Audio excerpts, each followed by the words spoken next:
Bismillah Rahman Rahim. My name is Ali Iftikhar. Welcome to my YouTube channel. Let's talk about the student programs restrictions. There are many restrictions.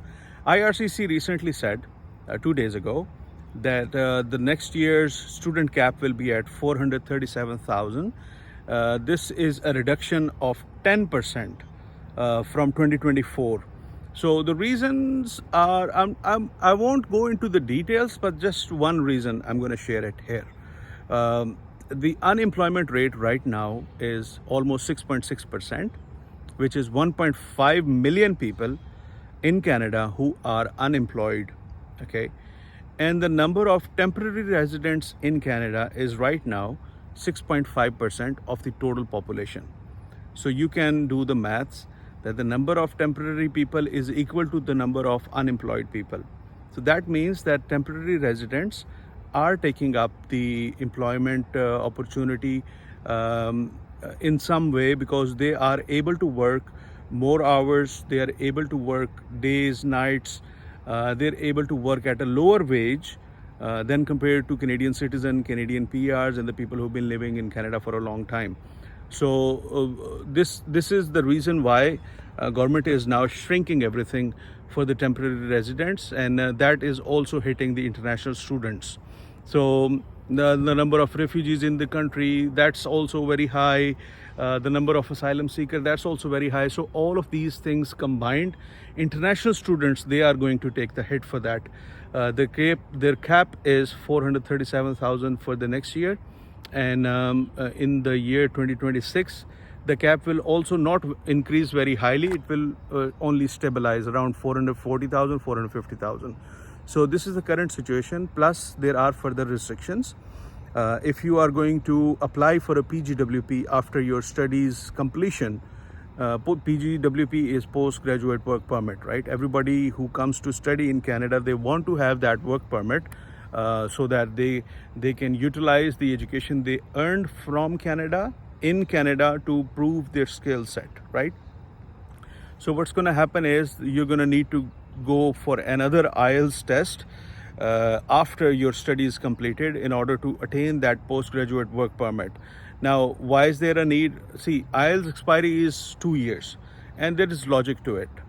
I remember learning Pashto for about 8 months because I lived in a city where language Pashto was spoken. And I forgot many words that I learned over those 8 months after some years, right? So language is a forgettable skill unless you're practicing it every day. And the students who are in Canada, they are usually practicing it every day, but there are a number of people whose English does not improve even after living in Canada for 2 years, because they're living with their friends from their city, friends from their village, friends from their community. So they are not really utilizing the English language speaking opportunities that they have in Canada. So what happens is their English level is almost the same as the day they arrived in Canada. So I mean, not all of the people, right? But there are a few people. I know a few people whose English level didn't increase at all. It's because they work in an organization where the people from their back home are working, so they speak in the local language instead of the language that's being spoken in Canada, which is English. So there are many reasons. So I'm not justifying it. But it never hurts to give another English test. When I came to Canada, I went for a program by government, partly by government, where they give you employment opportunities. And in order to get that employment opportunity program, I had to give another English test as well. I told them I have CLB 10. Why are you asking me to give you another English test? But it was a requirement. I had to give it. So I mean, it's just fair for everybody, right? So if there is a requirement, you have to do it.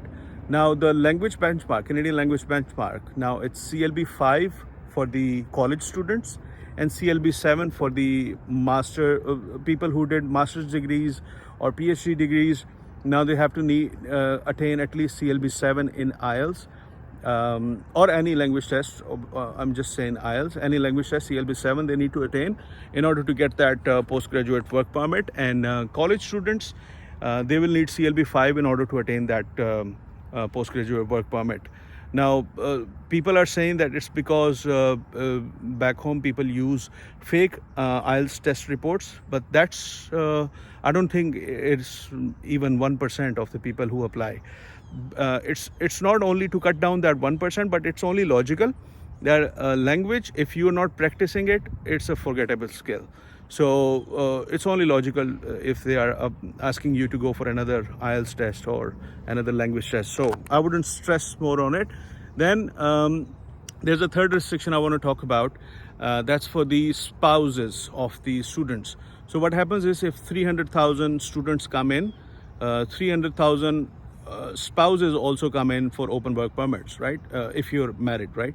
And people usually get married after coming to Canada on a student permit, and then their spouses, they come, they can work full time. That's how the economy runs.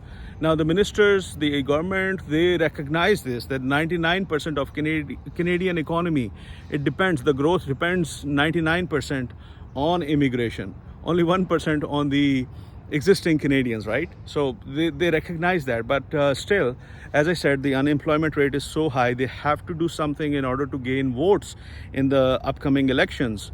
They can't just everything let loose, they can't do that. So spousal work permits are going to be capped as well.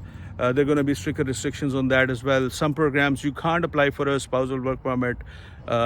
Some programs there is a duration. For example, if your course is 16 months only, then you can apply for a spousal work permit. So there are restrictions on spousal work permits as well. These are all the current scenarios of international students, the restrictions. There is a cap on country-wise student allotment as well. So all of these things are mixing up. But on a brighter note, people who are in Canada, it's a great opportunity for them to improve their language skills and to gain those skills that are required to merge into this workplace environment of Canada. So take it as an opportunity. If you have to improve your language, do it. If you have to improve your other skills other than communication skills, if you have to improve your hard skills, your technical skills in order to merge into the Canadian workplace, then it's not a bad thing after all, of course, because the result will be better for you.